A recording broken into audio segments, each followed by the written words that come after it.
Hey folks, this is Red and today I'm bringing you a SH Figuarts Rogue One Shore Trooper.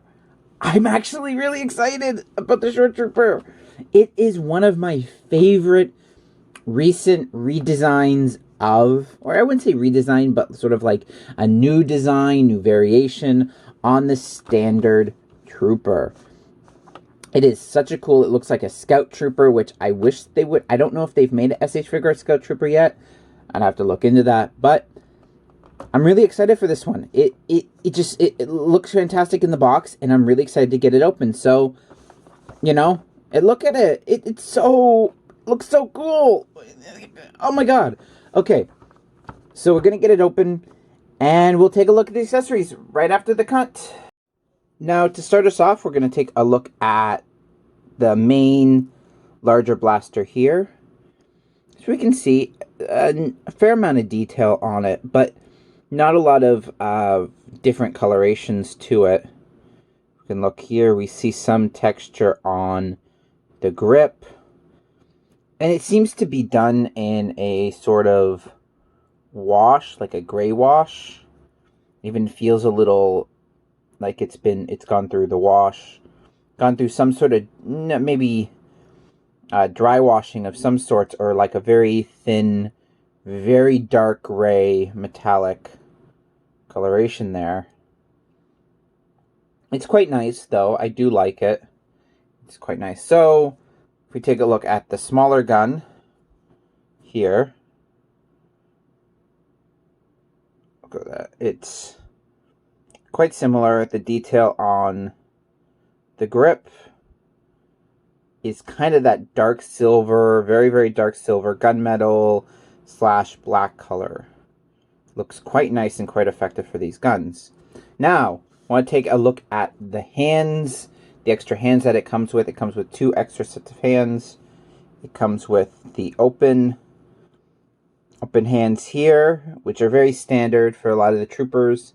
And again, the other standard trooper one, which is the pointing finger that is usually doubled as a gun holding finger. Now, if we were to take a look here, does it fit in?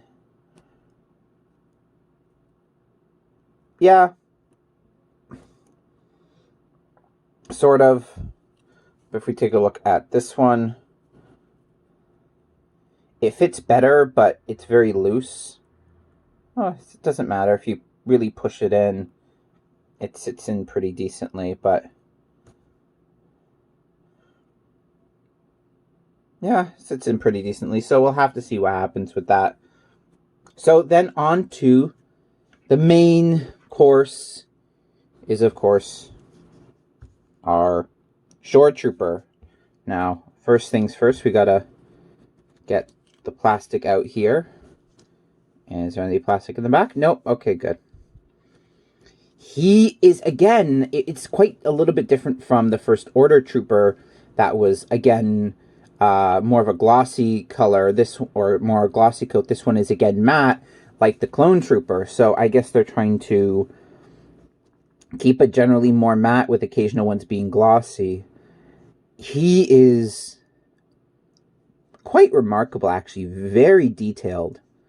Very impressed by the level of detail on him. And there seems to be extra articulation. They've seemed to put a lot of extra effort in this one than they did other previous ones, I guess. Or maybe I'm just noticing the extra articulation here as well. So, if you take a look at some of the detail, we've got the helmet, very lovely crafted. We've got the neck straps, very prominent neck straps as well. If we take a look at the back, we've got the bands that have been washed. There's been a dark wash here, as well as some of the points have been painted different colors to work. We look down at the back here. The boots have the straps on the back here, which is relatively unusual that they put a lot of detail, a lot of wash into it, a lot of washing. Yeah. They've seemed to have just gone over the entire figure with a black wash to have the detail stand out a lot more. If we look back, we have the arms. So let's take a look at the articulation. Oh, so a little bit of shaking there. We've got the hand Well, not the hand, the head. We've got the head. It's hard to try to move things around when you're around a camera. So we got the head here that goes up and down. Swivels. Actually, there's nothing in the way. There's no armor in the way, so this fully goes Linda Blair.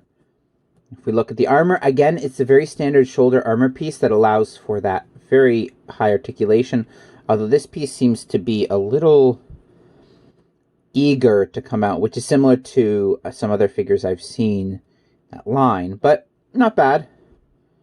Now if we take a look at the side profile, we take a look at the arms, it goes up just to about 90, and that's about it. Because the armor gets in the way.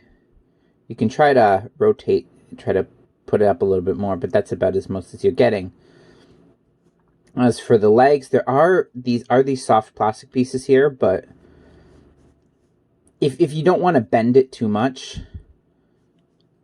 this does get in the way. There's no way that that's going to... You could, but it feels weird having that soft plastic bend that much. So you're not getting a large articulation in the upper legs. As for the knees,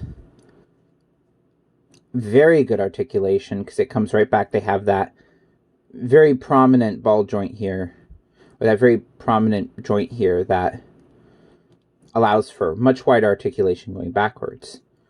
So that's quite nice. And also the armor piece doesn't really get in the way. There's no separated armor piece that's attached to the lower leg. We do have some side-to-side articulation in the leg as well. We take a look at the foot. Again, very standard SH Figuarts foot. You've got the front piece. You've got some up and down and a decent amount of side-to-side. So overall, articulation is pretty decent. If we look at the chest here, again, standard trooper articulation. Nothing too unusual. Although, again, these have a habit of catching on some places. So if you have these extreme articulations, you're going to encounter that problem. Now, if we want to compare him, see if we can get him standing up straight first.